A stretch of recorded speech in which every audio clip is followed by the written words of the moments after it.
Hey, what's up, guys? I'm Ryan Chaw. I created a real estate portfolio that makes me $10,755 per month, and now I'm showing others how to do that. So, this video will be about how to buy your first rental at any age or any stage in life. And just a caveat, we're not going to be going over some of the more complicated financing options out there. So we're not going to be going over the 203k loan, the USDA loan, the VA loan, portfolio lending, subject to financing, private lending, and hard money lending, and syndications, because those are a lot more complicated than what most people use, which is conventional financing or FHA loan.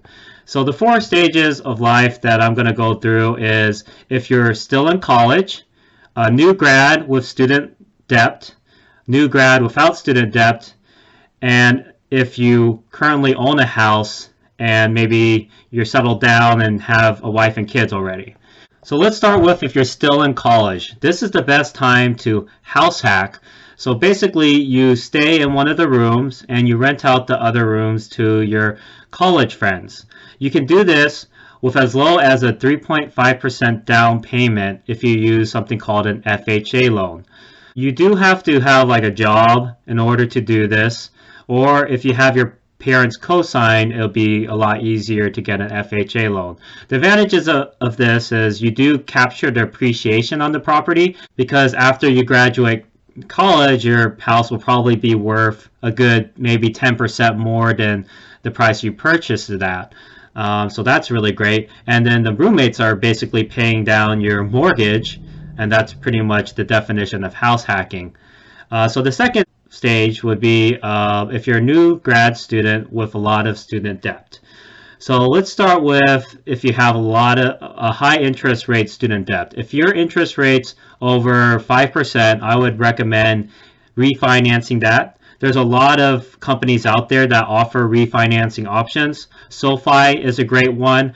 When refinancing, it's important to keep in mind what your break-even point is. The break-even point basically means the point at which you are saving money. Let's say after 2 years or so, that's where you break even, and after that, you are saving money. So if you do have student loans, one thing you might want to consider is trying to develop a relationship with your parents so that you can stay at home during the first year or couple years while you're, saving up for a down payment. And the reason for this is you already are in quite a bit of debt, so it's harder to get financing already. If you are renting at a place, that's going to increase your debt to income ratio, which is not good if you want to qualify for a mortgage. So having a good relationship with your parents, you do have to learn how to develop relationships, because real estate is all about having good relationships and developing and nurturing your relationships with lenders, people you work with, partners. So starting off with developing a good relationship with your parents in order that you can stay at their place for free or for a lower rent is a great start.